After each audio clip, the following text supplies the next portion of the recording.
আমরা বাঙালিরা ভর্তা প্রেমী। সামনে যদি মাছ মাংসের সাথে ভর্তা থাকে তাহলে ভর্তাটাকেই বেশি গুরুত্ব দিই, আর দেবই না কেন। ভর্তা যদি হয় এতটা মজাদার আর লোভনীয়, তাহলে ভর্তা ছাড়া কি আর চলে? এরকম মজাদার আর লোভনীয় ভর্তা হলে পাতের ভাত শেষ হবে নিমেষেই। হ্যালো এভরিওয়ান, আসসালামু আলাইকুম। Welcome back to my channel Saima's kitchen. আজ আমি আপনাদের সাথে শেয়ার করব খুবই মজাদার আর লোভনীয় মাছের ভর্তার রেসিপি। এখানে আমি 2 টুকরো রুই মাছ নিয়ে নিয়েছি। আর যে কোনো মাছ দিয়ে এই ভর্তাটা খুবই মজার হয়, তবে আমার কাছে রুই মাছ ছিল তাই আমি রুই মাছের 2টা টুকরা নিয়ে নিয়েছি। আর এখন একটা প্যানের মধ্যে দিয়ে দিয়েছি সরিষার তেল। মাছের মধ্যে অল্প লবণ আর হলুদ মাখিয়ে মাছটা ভেজে নিচ্ছি।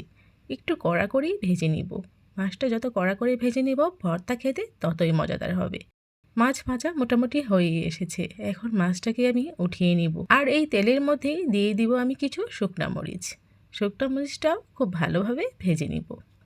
আমি খুব বেশি তেল ব্যবহার করব না এই ভর্তায়, কারণ মাছের ভর্তায় খুব বেশি তেল ভালো লাগে না। প্রথমে আমি যতটুকু তেল দিয়েছিলাম সেই তেলে মাছটা ভেজে নিয়েছি, তারপর শুকনো মরিচগুলো ভেজে নিয়েছি। এখন এক এক করে দিয়ে দিব 1 কাপ পেঁয়াজ কুচি, দিয়ে দিব এখানে 2টা রসুনের মতো কুচি করে, দিয়ে দিয়েছি আস্ত মরিচ, দিয়ে দিয়েছি অল্প আদা কুচি, আর এখন দিয়ে দিয়েছি স্বাদ মতো লবণ। সব কিছু ভালোভাবে একসাথে নেড়েচেড়ে নেব।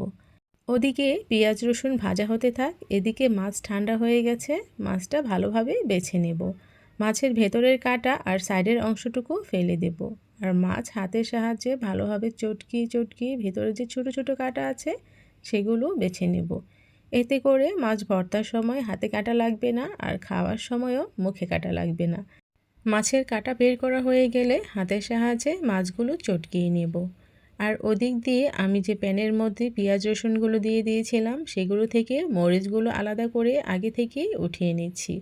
পেঁয়াজ রসুন হতে এখনও বাকি আছে, অল্প আছে আমি বসিয়ে রাখবো, কারণ এই প্যানের মধ্যেই আবার মাছগুলো দিয়ে ভেজে নেব। এখন আমি অল্প লবণ দিয়ে শুকনো মরিচ আর কাঁচা মরিচগুলো চটকিয়ে নিচ্ছি। এতে করে মাছের ভর্তাটা খেতে খুব মজা হয়। আর মাছগুলো এর সাথে মাখিয়ে নিচ্ছি। মাছগুলো এখানে খুব বেশি চটকাবো না, মরিচের সাথে মিশিয়ে নিব।